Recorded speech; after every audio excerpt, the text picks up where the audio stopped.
అవి చాలా కీలకమైన రంగాలు. ఒకటేమో కరెంటు బంద్ అయిపోద్దనే భయం ఉంటుంది, బస్సు పై నడవకపోతే ఏమైందో తెలుసు. కాబట్టి ఈ రెండు సెక్టార్లనే కాకుండా మున్సిపల్ కార్మికులను కూడా అప్పుడు ఆలోచించి సంఘాలు పెట్టాం. నేను మధ్యలో మంత్రిగా ఉన్నప్పుడు ఒక స్టేట్మెంట్ ఇచ్చిన, నేను బాధ అనిపించి ఇచ్చిన స్టేట్మెంట్ అది.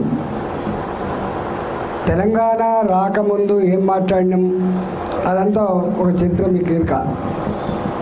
వచ్చిన తర్వాత చేసే కాడనే మేముంటివి, సంఘాలు ఎందుకు, చైతన్యం ఎందుకు, సమ్మెలు ఎందుకు అనేటువంటి కాన్సెప్ట్ వచ్చింది. అంతకుముందు సంఘాలకు కార్మికుల సమస్యలు అర్థం చేసుకుని వాటి కోసం కొట్లాడే వాళ్ళ నాయకులుగా ఉండే. కానీ ఆ తదుపరి ఎట్లా నాయకులు అయినరో ఎవరు వచ్చిండ్రో నేను మీకు చెప్పాల్సి అక్కర్లేదు. ఒక సందర్భంలో ఎంత దుర్మార్గం అంటే కార్మిక సంఘాలే సంస్థలను భ్రష్టు పట్టిస్తున్నాయి. కార్మిక సంఘాలు లేకపోతే సంస్థలు లాభాల బాటలు నడుస్తాయి. ఇది సింగరేణి అప్పుడు అనకపోవచ్చు, కానీ ఆర్టీసీ కార్మికుల సమ్మె సందర్భంగా అన్న మాట. అప్పుడు నాయకులు రాజీనామా చేయండి, సంఘాలను రద్దు చేసుకోండి, మీ సమస్యలు అట్లయితేనే పరిష్కారం అవుతాయి, లేకపోతే బ్రహ్మదేవుడు కూడా కాపాడు. ఆ రోజు మాట. ఆ రోజు నేనే అన్నా, మీరు పుట్టకముందే సంఘం పుట్టింది, మీరు పుట్టకముందే సంఘం పుట్టింది. సంఘం ఇవాళ ఉన్నది, రేపు కూడా ఉంటుంది. కార్మిక వర్గం ఎప్పటి వరకు అయితే ఈ భూప్రపంచం మీద ఉంటుందో అప్పటి వరకు కార్మిక సంఘాలు ఉంటాయి అని చెప్తున్నారు.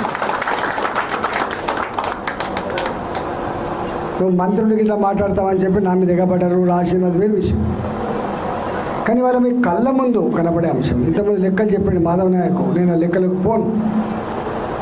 25 మిలియన్ టన్నుల బొగ్గు ఉత్పత్తి నాడు 1,16,000 మంది కార్మికులు. ఇవాళ 70 మిలియన్ల బొగ్గు ఉత్పత్తి అయినాడు 39,000 మంది కార్మికులు. మీకు తెలుసు, ఇది భూతల్లి సంపద. కోల్ మైన్స్ అనేది, కోల్ మైన్స్ కావచ్చు, ఐరన్ ఓర్ కావచ్చు, అది ఇంకోటి కావచ్చు, ఇవన్నీ కూడా భూతల్లి ఇచ్చిన సంపద, వరం మనకు.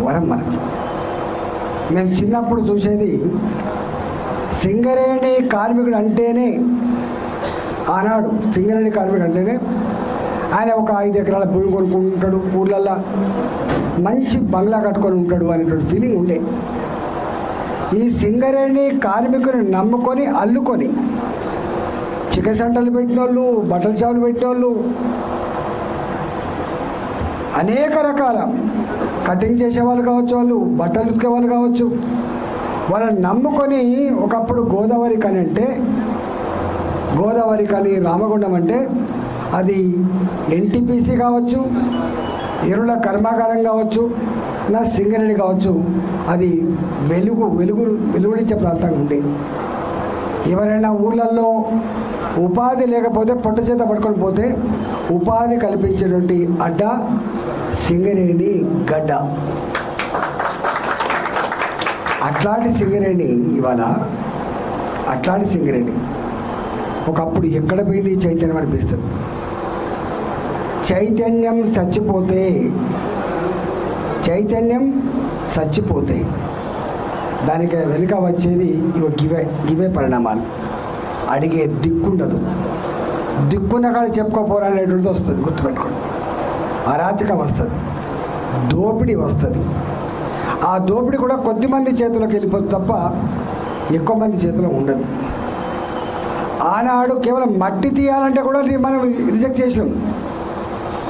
ఓపెన్ కాస్ట్ మైన్లలో మట్టి తీయాలంటే కూడా ఎవరు రా నువ్వు అని అన్నాం మనం. మట్టి తీసే టెక్నాలజీ, మట్టి తీసే కెపాసిటీ మా సింగరేణికి లేదా అని చెప్పి మనం అన్నాం. మెల్లమెల్లగా ఆ ఓబీ బర్డెన్ పోయింది వాళ్ళ చేతికి.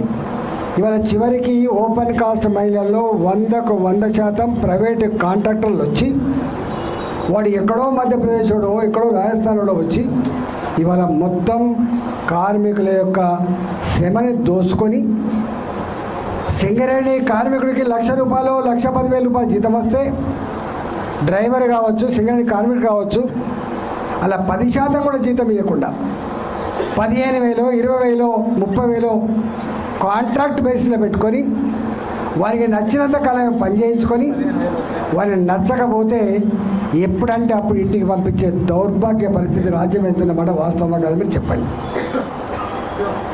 సంఘాలు నిర్వీర్యమైపోయినాయి, చైతన్యం చచ్చిపోయింది. ఇవాళ ఈ పరిస్థితికి వచ్చింది. ఇంతకుముందు మాధవ్ నాకు చెప్పింది మళ్ళీ రిపీట్ చేయదలుచుకోవాలి. కానీ సింగరేణి మన సంస్థ బొగ్గు ఇస్తే తెలంగాణ సర్కారుకు కరెంట్ వస్తుంది. సర్కార్ ఆధ్వర్యంలో ఉన్నాయి. చివరికి